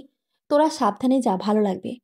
মায়ের সাথে কথা বলে অত্র আর আভা ওদের রুমে গিয়ে কিছুক্ষণ রেস্ট নেয়। আভাকে চুপচাপ দেখে অত্র বলে, তখন মায়ের কথার জন্য কি মন খারাপ? আরে তেমন কিছু না। ওকে, এখন তাড়াতাড়ি রেডি হও, না হলে দেরি হয়ে যাবে। আচ্ছা ঠিক আছে। এটা বলে আভা আলমারি থেকে একটা কালো শাড়ি নিয়ে ওয়াশরুমে যায়। এদিকে অত্রও রেডি হয়ে নেয়। কিছুক্ষণ পরে আভা ওয়াশরুম থেকে বের হয়। আভাকে দেখে অত্র হাঁ করে তাকিয়ে থাকে। আর মনে মনে বলে, আমার বউটাকে শাড়িতে যে এত সুন্দর লাগে, আগে বুঝতে পারিনি। চোখ তো সরানো দায়। আর কিছুক্ষণ ওর সামনে থাকলে ধরা পড়ে যাব। আমি নিচে তোমার জন্য ওয়েট করছি। তুমি রেডি হয়ে এসো। আচ্ছা। তারপর আবার রেডি হয়ে নিচে চলে যায়। অত্রের আম্মুকে বলে ওরা দুজন বেরিয়ে যায়। অত্র গাড়ি চালাচ্ছে আর বারবার আভার দিকে তাকাচ্ছে। আর আভা বাইরের দিকে তাকিয়ে আছে। কিছুক্ষণ পরে অত্র একটা মার্কেটের সামনে গিয়ে গাড়ি থামায়। তারপর গাড়ি থেকে নেমে আভার পাশে দরজা খুলে বলে, নামো। তারপর আভাকে নিয়ে একটা দোকানে গিয়ে বলে, আমার বলা জিনিসগুলো কি রেডি হয়েছে? জি স্যার, আপনার বলা জিনিসগুলো আমরা প্যাকিং করে রেখেছি। এই নিন। এটা বলে লোকটা অত্রের সামনে অনেকগুলো শপিং ব্যাগ রাখে। অত্র বিল পে করে ব্যাগগুলো হাতে নিয়ে আভাকে বলে, চলো। এতগুলো শপিং ব্যাগ কিসের? চলো, একটু পরেই জানতে পারবে। তারপর কিছুক্ষণ পর ওদের একটা গাড়ি রেস্টুরেন্টের সামনে থামে। সেখান থেকে অত্র অনেকগুলো খাবারের প্যাকেট নিয়ে আবার চলতে শুরু করে। অত্রের কাজ দেখে আভা কিছুটাই অবাক হচ্ছে, কিন্তু কিছু বুঝতে পারছে না। আর অত্রও কিছু বলছে না। বেশ কিছুক্ষণ পরে অত্র একটা জায়গা গিয়ে গাড়ি থামায়। তারপর গাড়ি থেকে নেমে আভাকেও নামতে বলে। আভা গাড়ি থেকে নেমে সমানে সাইনবোর্ডে লেখা দেখে বুঝতে পারে এটা একটা এতিমখানা। কিন্তু অত্র হঠাৎ ওকে এতিমখানায় কেন নিয়ে আসলো, সেটা ওর মাথায় ঢুকছে না। হঠাৎ অত্রের কথায় আভা ফিরে তাকায়। কি ম্যাম, এভাবে দাঁড়িয়ে থাকবেন? নাকি আমাকে একটু শপিং ব্যাগগুলো নিতে হেল্প করবেন? ও হ্যাঁ, দিন আমাকে। তারপর ওরা সবকিছু নিয়ে এতিমখানার ভেতরে চলে যায়। ওদের দেখে সব বাচ্চারা দৌড়ে আসে। অত্র একে একে সবাইকে একটা করে শপিং ব্যাগ দেয়। আর বলে, এটার মধ্যে ওদের জন্য নতুন জামা কাপড় আছে। তারপর সবাইকে একসাথে অনেক মজা করে। অত্র আভাকে সব বাচ্চাদের চকলেট দিতে বলে। কিছুক্ষণের জন্য আভারও নিজেকে বাচ্চা মনে হচ্ছে। এভাবে অনেক সময় কেটে গেল। অত্র নিজের হাতে সবাইকে খাবার পরিবেশন করে। আভা তো এসব দেখে অবাক। খাবার খাওয়ার সময় বাচ্চাগুলো জিদ ধরে আভার অত্রকেও তাদের সাথে খেতে হবে। তাই ওরা ওদের সাথে অল্প কিছু খেয়ে নেয়। খাওয়া শেষে ওরা বাচ্চাদের সাথে অনেক গল্প করে। কি ম্যাম, তখন তো বাইরে আসতে রাজি হচ্ছিলেন না, এখন ভালো লাগছে তো? হ্যাঁ, অনেক অনেক ভালো লাগছে। অনেকদিন পর মনের মধ্যে এক অদ্ভুত শান্তি পাচ্ছি। এবার তো বাসায় ফিরতে হবে। কিন্তু আমার তো এখন বাসায় যেতে ইচ্ছে করছে না। তাহলে কি করতে ইচ্ছে করছে? এই বাচ্চাদের সাথে থেকে যেতে ইচ্ছে করছে। তুমি থেকে গেলে আমার কি হবে?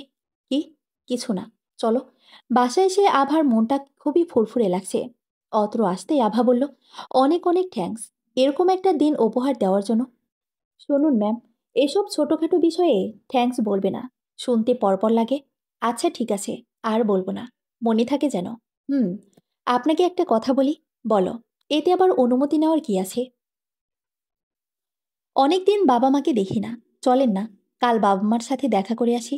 আচ্ছা, একটা কথা বলো তো, বৌভাতের দিন যখন তোমাকে আমাকে নিতে আসছিল, সেদিন তুমি তোমাদের বাসায় যেতে রাজি হওনি কেন? আমি তো তখন রাগ করেছিলাম আপনার সাথে, জোর করে বিয়ে দেওয়ার জন্য। তাহলে এখন রাগ নেই তাদের ওপর? উফ, আপনি খুব বেশি কথা বলেন কিন্তু। এখন তো আপনি আমার সবচেয়ে প্রিয় বন্ধু। হুম, বুঝলাম। তোমাকে নিয়ে যেতে পারি, এক শর্তে। এখানে আবার শর্ত কিসের? আচ্ছা বলুন কি শর্ত? অবাক হয়ে আমাকে আজ থেকে তুমি করে বলতে হবে। রাজি? কি? এটা কোনো শর্ত হলো নাকি? আমার আনইজি ফিল হবে। আমি তুমি করে বলতে পারবো না। আপনি ঠিক আছে। দেখো, তুমি তো মাত্রই বলে যে আমি তোমার ভালো বন্ধু। তো বন্ধুকে কেউ আপনি করে বলে? কেউ না বলেও আমি বলি। আমার শর্ত আমি জানিয়ে দিয়েছি। এটা মানা না মানা তোমার ব্যাপার। তুমি ভেবে দেখো কি করবে। আপনিও তো দেখছি খুব জেদি। আচ্ছা পরে বলবো। আগে ওখানে সবার সাথে দেখা করে আসি। কবে যাবে? আপনার তো অফিস আছে। সমস্যা নাই। অফিসে এখন তেমন কাজের চাপ নেই। ২-১ দিন না গেলে কোনো ক্ষতি হবে না। পরের দিন সকালে ওরা রওনা দিল আভার বাড়ির উদ্দেশ্যে। বাসায় পৌঁছাতে দুপুর হয়ে গেল। আভার বাবা মা তো ওদের দেখে অবাকের থেকে বেশি অবাক হলো। আভার এমন হাসি মাখা মুখ দেখে। আভার মা এসে আভাকে জড়িয়ে ধরল। সারা মুখে চুমো দিতে থাকলো। কেমন আছিস মা? দেখতেই তো পাচ্ছ ভালো আছি। তোরা আসবি একবার তো ফোন করে বললি না। তোমাদের একটু সারপ্রাইজ দিলাম। অত্র আভার বাবা মাকে সালাম করলো। জামাই বাবা, তুমি ভেতরে এসে বসো। অত্র আভা ভেতরে ঢুকে। আম্মু, ভাই ভাবি কোথায়? তোর ভাইয়া অফিসে। আর ভাবি তার রুমে। বলতে বলতে আভার ভাবি এসে হাজির। কি ব্যাপার আভা? হঠাৎ করে একেবারে অমাবস্যার চাঁদের মতো জামাই নিয়ে হাজির? হ্যাঁ, তোমাদের কথা খুব মনে পড়ছিল। আভা, তুই অত্রকে রুমে গিয়ে ফ্রেশ হয়ে নে। আমি খাবারের ব্যবস্থা করছি। বৌমা, এসো আমাকে একটু হেল্প করো। আচ্ছা মা। এই প্রথম অত্র আভার রুমে আসলো। আভার রুমটি খটিয়ে খটিয়ে দেখছিল। কি দেখছেন এভাবে? তোমার রুমে এই প্রথম আসলাম। এত অগোছালো কেন? শুনেছি মেয়ের নাকি অনেক পরিপাটি থাকে। আর তুমি? আপনার তো কিছুই অজানা নয়। একটা দীর্ঘশ্বাস ফেলে কথাটা বলল আভা। তারপর ওরা ফ্রেশ হয়ে নেয়। কিছুক্ষণ পরে আবার ভাবি ওদের খাওয়ার জন্য ডাকে। তাই ওরা নিচে চলে যায়। খাওয়ার জন্য সবাই একসাথে বসে হাসি মজা করতে করতে দুপুরের খাবার শেষ করে। তারপর আবার বাবা বলে, তোমরা অনেক পথ জার্নি করে এসেছো। এখন একটু ঘুমিয়ে নাও, তাহলে ভালো লাগবে। আচ্ছা ঠিক আছে। তারপর অত্র আর আভা রুমে গিয়ে ঘুমিয়ে পড়ে। বিকালের দিকে আবার ঘুম ভেঙে যায়। অত্রের দিকে তাকিয়ে দেখে অত্র এখনও ঘুমাচ্ছে। তাই আর না ডেকে একা একাই নিচে চলে যায়। অনেকদিন পর নিজের বাসায় এসে বেশ ভালোই লাগছে। আভার তার মায়ের কাছে গিয়ে বসে গল্প করছিল। এদিকে অত্র ঘুম থেকে উঠে আভাকে না পেয়ে নিচে আসে। আভার বাবা তখন ড্রয়িং রুমে বসে বই পড়ছিল। আর আভার ভাবি কিচেনে চা বানাচ্ছিল। অত্রকে দেখে আভার বাবা বলে, কোনো অসুবিধা হচ্ছে না তো? না বাবা, কোনো অসুবিধা হচ্ছে না। আমি এলাম আপনাদের সাথে গল্প করতে। বেশ করেছো। বসো, এখানে চা খাবে তো? অবশ্যই। আবার ভাবি দুজনের জন্য চা নিয়ে এলো। তারপর চা খেতে খেতে গল্প করছিল।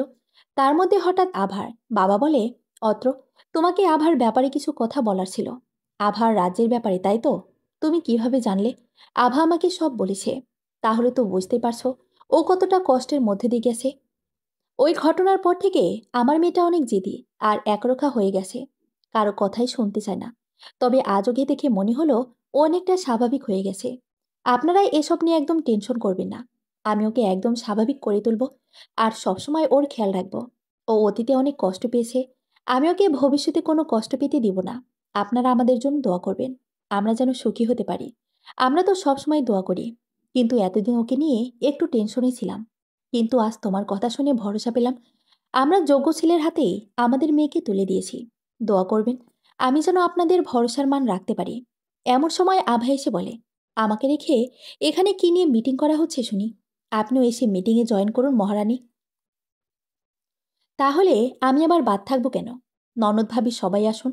তারপর সবাই মিলে অনেক আড্ডা দেয়। তারপর সন্ধ্যা হয়ে গেল। আভার মা আর ভাবি রান্নাঘরে যায়।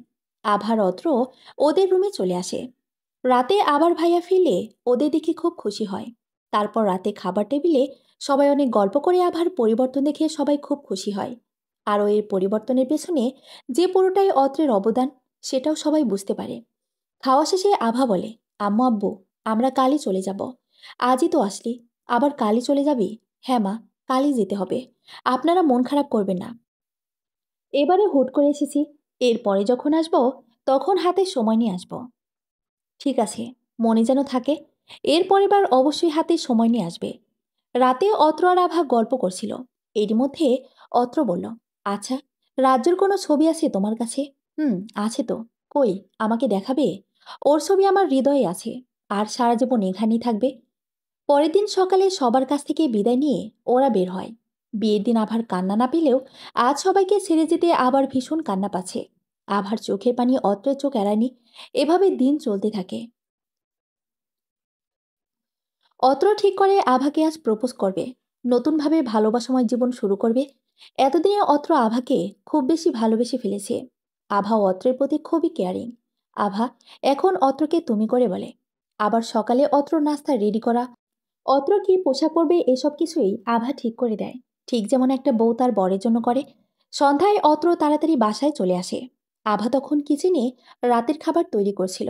অত্র চুপি চুপি সবার দৃষ্টির এড়িয়ে আদ্রিতাকে নিয়ে ছাদে যায়। আদ্রিতা আর অত্র খুব সুন্দর করে ছাদ সাজায়। রাতে সবাই খাওয়া শেষ করে যে যার রুমে যায়। অত্র আভার জন্য রুমে অপেক্ষা করছিল। কিছুক্ষণ পর আভা রুমে আসতেই অত্র বলে, চোখ বন্ধ করো। কেন? উফ, করোই না। কিন্তু কেন? বুঝেছি, যা করার আমাকেই করতে হবে। বলে একটা রুমাল দিয়ে অত্র আভার চোখ বেঁধে দিল। তারপর আভাকে পাজা কোলে নিয়ে হাঁটা শুরু করলো। আরে কি করছো? কোথায় নিয়ে যাচ্ছ আমাকে? চুপ, একটু পরে নিজেই দেখতে পারবে। তাই কথা না বলে চুপ করে থাকো। ছাদে যেয়ে আভাকে কোল থেকে নামিয়ে আভার চোখ থেকে বাঁধন খুলে দিল। আভা তো চোখ মেলে তাকাতেই পুরো অবাক হয়ে গেল। পুরো ছাদটা ছোট লাল নীল মরিচ লাইট দিয়ে খুব সুন্দর করে সাজানো। সাথে আছে আভার পছন্দের গোলাপ ফুল। অত্র খুব সুন্দর করে ছাদটি সাজিয়েছে।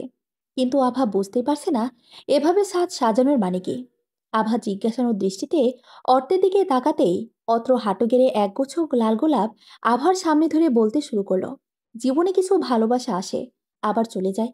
মাঝখানে কিছু স্মৃতি রেখে যায়। আবার কিছু ভালোবাসা আসে যেটা শুরু হওয়ার আগে শেষ হয়ে যায়। আর কিছু ভালোবাসা আছে যেটা সারা জীবন থেকে যায়। একে অপরের সঙ্গী হয়ে যাকে বলে শেষ ভালোবাসা। তুমি কি হবে আমার সেই শেষ ভালোবাসা? যে ভালোবাসা পরে জীবনে আর কোনো ভালোবাসার দরকার হবে না। আকাশের ওই চাঁদটাকে দেখো, যেটা মাঝে মাঝে মেঘের আড়ালে অভিমানে মুখ লুকায়, কিন্তু আবার ফিরে এসে পুরো আকাশটাকে আলোকিত করে দেয়।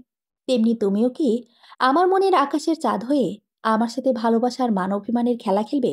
ওই চাঁদের মতো অভিমান করে আমার বুকে মুখ লুকাবে? হবে কি আমার মন আকাশের শেষ ভালোবাসার চাঁদ? আলোকিত করবে কি আমার অন্ধকার মনের আকাশ?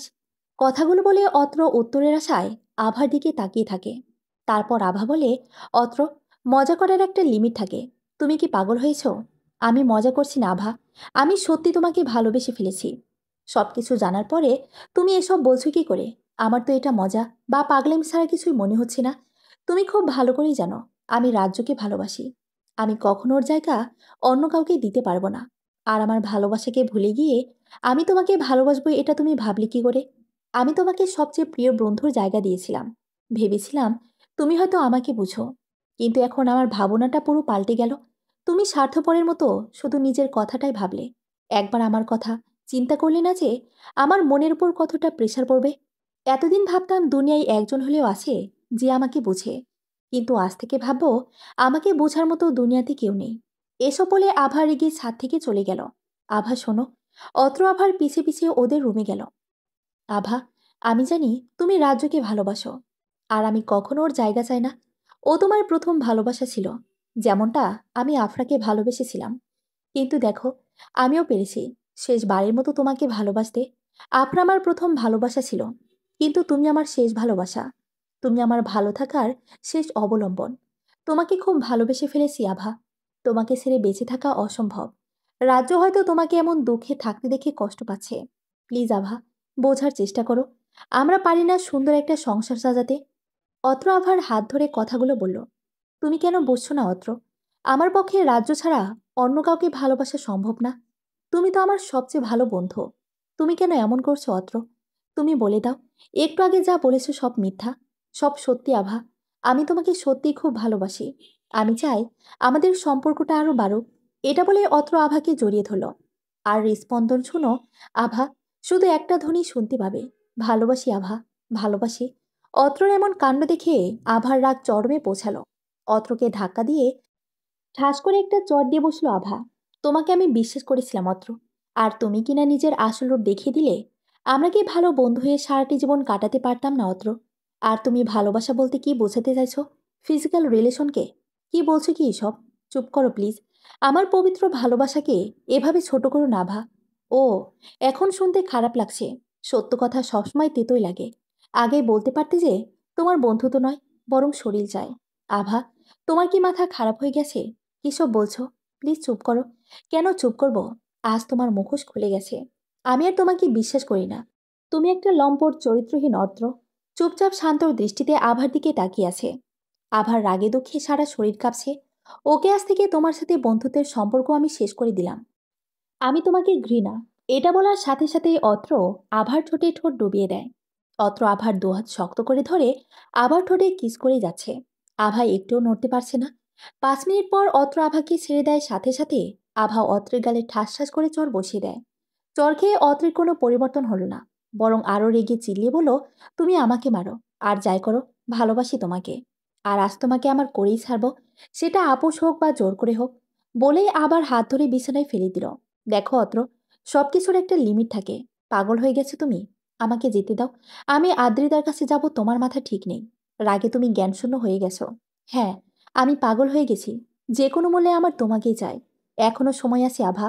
তুমি আমার ভালোবাসা অ্যাকসেপ্ট করে আমাকে লাভ ইউ বলো। না হলে জোর করে স্বামীর অধিকার বুঝে নেব। দেখো অত্র, জোর করে কখনো ভালোবাসা হয় না। ভালোবাসা আসে মন থেকে। আর সেই ভালোবাসা আমার রাজ্যের জন্য ফিল হয়। যদি বলো বন্ধু হিসেবে ভালোবাসার কথা, তবে বলবো হ্যাঁ অত্র। বন্ধু হিসেবে আমি তোমাকে খুব ভালোবাসি। আভা, তুমি আমাকে হাসালে। তুমি জানো না, একটা ছেলে আর একটা মেয়ে কখনো বন্ধু হতে পারে না। আর তুমি আমার বিয়ে করাবো। তাই তুমি মানো আর নাই মানো, আমি তোমার স্বামী। আর স্বামী হিসেবে তোমার উপর আমার সব রকমের অধিকার আছে। আমি আমার স্বামীর অধিকার চাই। আজই বলেই অত্র আভাকে বিছানার সাথে চেপে ধরে। আভার বুকের ওপর থেকে একটানে ওড়না সরিয়ে ফেলে। অত্র, আমি তোমাকে কখনোই ক্ষমা করব না। ছাড়ো আমাকে। ভালো হচ্ছে না কিন্তু, বলে অত্রকে ধাক্কা দিতে থাকলো। কিন্তু অত্র আভার ওপর থেকে এক চুলও নড়ল না। আভার খুব কান্না পাচ্ছে।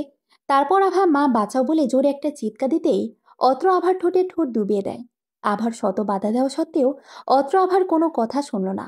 শেষমেশ স্বামিত্বের অধিকার ফলিয়েই ফেলল। ভোর 4টা আভা ফুপিয়ে কেঁদে চলেছে। আভার কান্না শুনে অত্র বলে, আভা, এবার কান্না বন্ধ করো।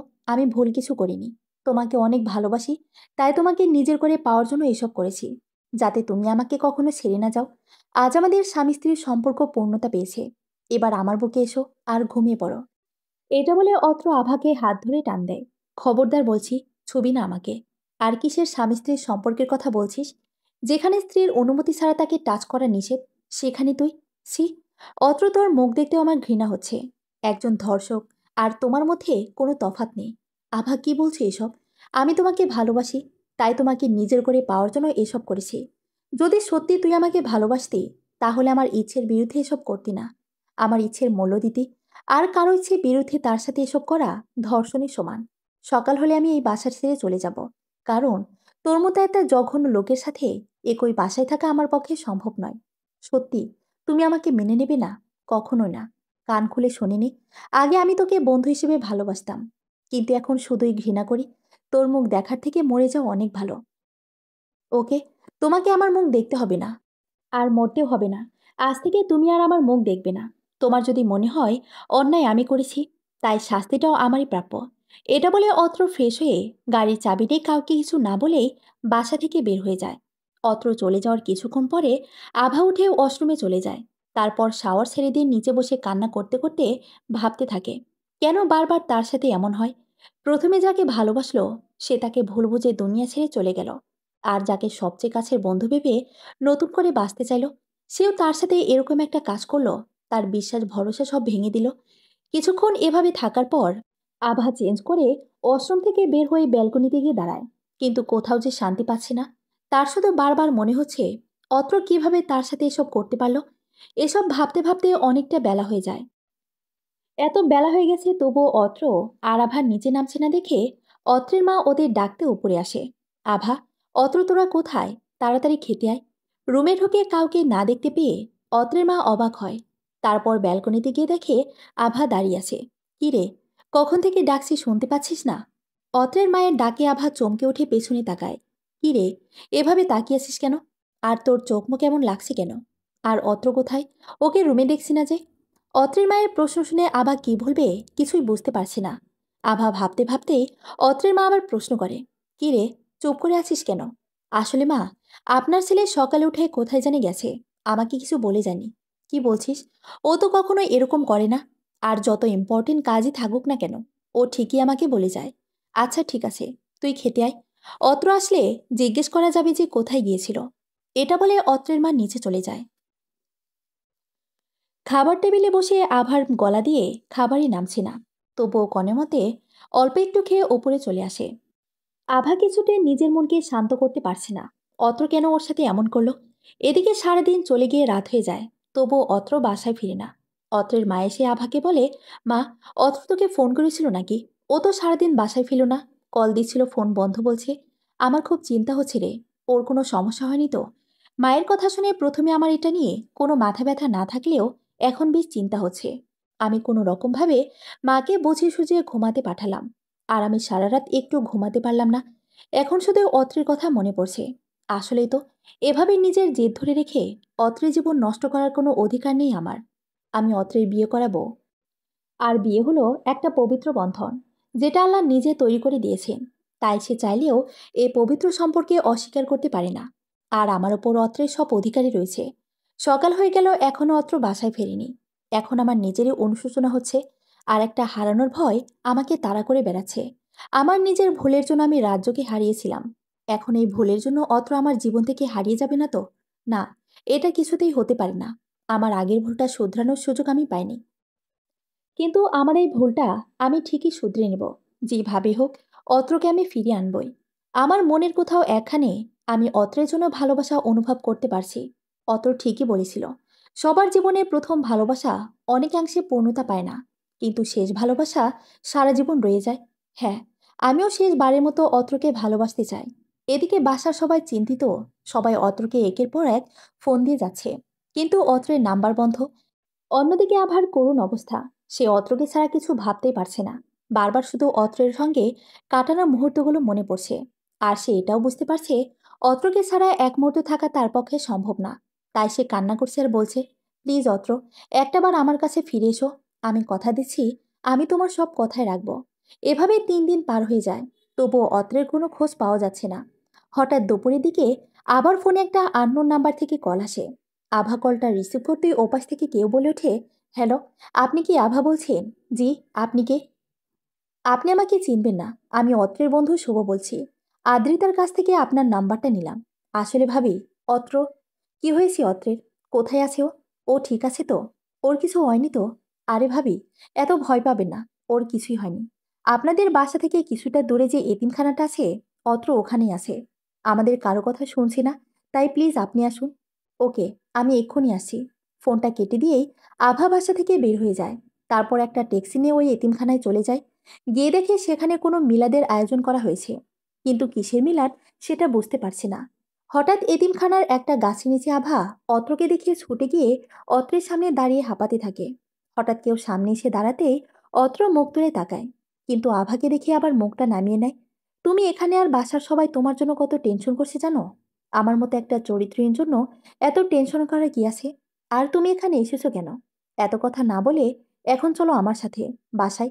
সবাই তোমার জন্য টেনশন করছে। না, আমি বাসায় যাব না। আমি চাই না আমার মুখ দেখে কেউ মরে যাক বা বাসায় ছেড়ে চলে যাক। দেখো, এত কথা শুনতে চাইনি।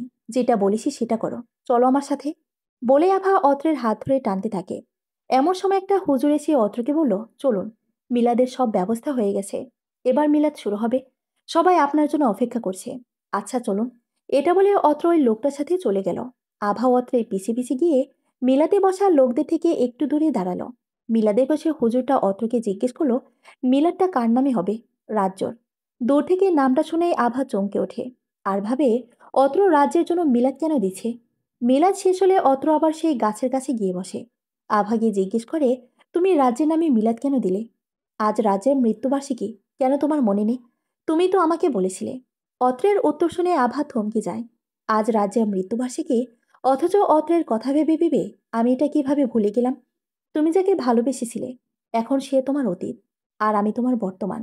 আমি চেয়েছিলাম তোমার অতীতের সকল কষ্ট দূর করে তোমার পাশে থেকে তোমায় নিয়ে সুন্দর একটা সংসার সাজিয়ে দিতে। অবশ্য তুমি এসব বুঝবে না, তাই এখান থেকে চলে যাও। আমি তো একা যাব বলে আসিনি, তোমাকে সাথে নিয়ে যাওয়ার জন্য এসেছি। মা তোমার জন্য টেনশন করে করে অসুস্থ হয়ে গেছে, তাই তাড়াতাড়ি বাসায় চলো। কি, মা অসুস্থ? হুম। কোনো ছেলে যদি এতদিন ফোন বন্ধ করে নিখোঁজ হয়ে থাকে, তাহলে তার মা অসুস্থ হবে না? এখন এত কথা না বলে তাড়াতাড়ি বাসায় চলো। আমি তোমাকে নিতে এসেছি।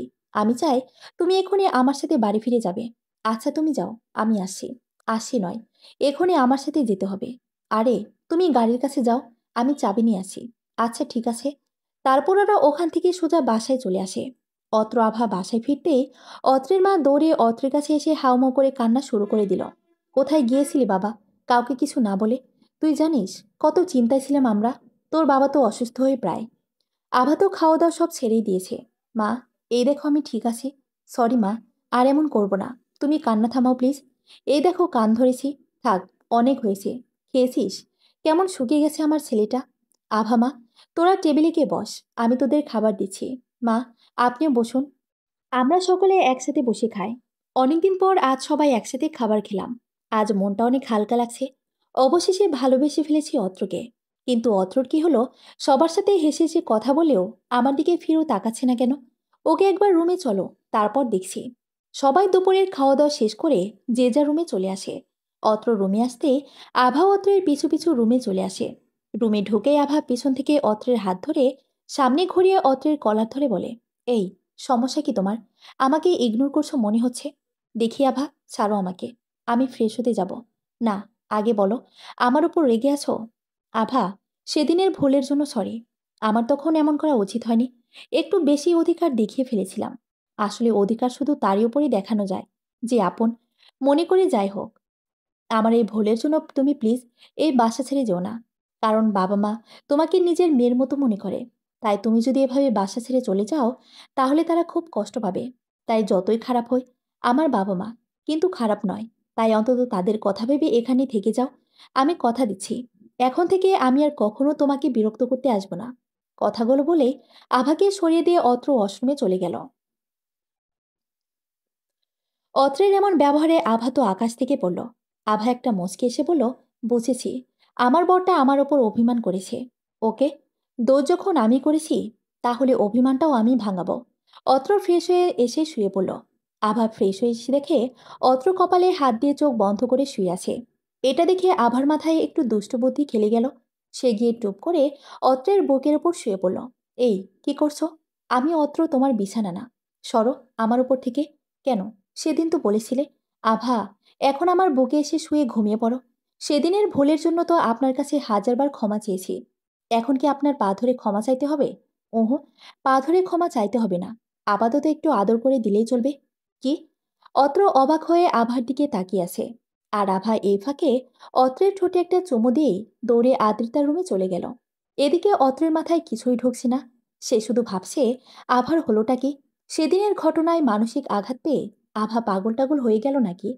কি সব উল্টাপাল্টা কাজ করছে আবার? লজ্জাবি কোথায় চলে গেল? এসব ভাবতে ভাবতে অত্র ঘুমিয়ে পড়ে। আভার অত্রের সামনে আসেনি। পরের দিন সকালে অফিসে যাওয়ার আগেও অত্র আভাকে দেখতে পেল না। কি ব্যাপার? কাল রাতে একটা চুমো দিয়ে মেয়েটা কি অদৃশ্য হয়ে গেল নাকি? এসব ভাবতে ভাবতেই অত্র অফিসে চলে যায়। অন্যদিকে আভা আদ্রিতার সাহায্য নিয়ে ওদের বাসার ছাদ ঠিক অত্রের মতো করে সাজায়। আজ আভা তার মনের কথা বলবে। অত্রকে সে আর কিছুতেই নিজে থেকে দূরে রাখবে না। এভাবে সারাদিন কেটে যায়। রাতের খাওয়ার টেবিলে অত্র আভাকে দেখতে পেল না। জিজ্ঞেস করতেই আদ্রিতা বলে, ভাবি আগেই খেয়ে নিয়েছে। তারপর আর কেউ কোনো কথা বলেনি। খাওয়া শেষ করে যে যার মতো নিজেদের রুমে চলে যায়। যাওয়ার সময় অত্র আদ্রিতাকে ডেকে বলে, তোর ভাবিকে যে বল আমি তার জন্য রুমে অপেক্ষা করছি। কেন? বউকে ছাড়া ভালো লাগছে না নাকি? মার খাবি, যা বলছি তাই কর গিয়ে। অত্র আভার জন্য অপেক্ষা করছে, কিন্তু তার আসার কোনো নাম গন্ধ নেই। একটু পর আদ্রিতা দৌড়ে এসে বলে, ভাইয়া, ভাবির কি যেন হয়েছে, তুই তাড়াতাড়ি চল। কি? কি বলছিস তুই আভা? কোথায়? ভাইয়া, ভাবি ছাদে আছে। আর 1 মিনিটও না দাঁড়িয়ে অত্র ছাদে ছুটে যায়। ছাদে গিয়ে আভাকে দেখে তো অত্র হা হয়ে যায়। এ কাকে দেখছে সে? লাল টুকটুকে শাড়ি পরে, ঠোঁটে লাল লিপস্টিক, চোখে হালকা কাজল, খোলা চুলে আভাকে একদম পরীর মতো লাগছে। চারিদিকে তাকিয়ে দেখল সেদিনের মতো খুব সুন্দর করে ছাদটা সাজানো হয়েছে। অত্রের সামনে এসে আভা বলে, ভালোবাসি অত্র। হ্যাঁ, সত্যি ভালোবাসি তোমাকে। তোমাকে ছাড়া এক মুহূর্ত বাঁচতে পারবো না। তুমি সেদিন আমার থেকে দূরে না গেলে হয়তো কখনোই আমি এটা বুঝতে পারতাম না। বন্ধুত্বের মধ্য দিয়ে কখন যে তোমাকে ভালোবেসে ফেলেছি বুঝতেই পারিনি। অত্র, আমিও ওই চারটার মতো হাজারো অভিমানে তোমার বুকে মুখ লুকাতে চায়। তোমার অন্ধকার মনের আকাশটা আলোকিত করতে চায়। দেবী কি আমাকে সেই সুযোগ? হবে কি আমার শেষ ভালোবাসা? এবার অত্র আর আভার ওপর অভিমান করে থাকতে পারল না। একটানে আভাকে নিজের বুকে টেনে নিয়ে খুব শক্ত করে জড়িয়ে ধরে বলল, সেই সুযোগ তো তোমাকে কবে দিয়ে দিয়েছি। কবে তো শেষ ভালোবাসা হিসেবে মেনে নিয়েছি আমার পরিটাকে। কিন্তু আজ আমাদের বৈবাহিক সম্পর্কটা পূর্ণতা পেল। শুধু এই জন্মে নয়, এর পরে যদি শত জন্মেও থাকে, তবে সেখানেও তুমি হবে আমার শেষ ভালোবাসা। এটা বলে অত্র আভাকে পাজা কোলে নিয়ে নিজের রুমের দিকে পা বাড়ালো। আভা লজ্জামাখো মুখে অত্রের দিকে তাকিয়ে আছে। তো আজ তাহলে আমাদের দ্বিতীয় বাসরটা করেই ফেলি, কি বলো? আভার দিকে তাকিয়ে চোখ মেরে মুচকি হাসি দিয়ে, তবে একটা সমস্যা আছে। কি সমস্যা? রুমে গিয়ে আগে ফুলদানিটা সরিয়ে রাখতে হবে। কেন? কারণ তোমার ওই নরম হাতের চর থাপড় সহ্য করতে পারবো, কিন্তু ফুলদানির বাড়ি সহ্য করা ইম্পসিবল। কি বললে তুমি? এটা বলেই আভা অত্রের বুকে কয়টা কিল ঘুষি দিয়েই আবার অত্রের বুকে লজ্জায় মুখ লুকালো। আর এভাবেই শতমান অভিমানের পরে পূর্ণতা পেল তাদের শেষ ভালোবাসা। সমাপ্ত।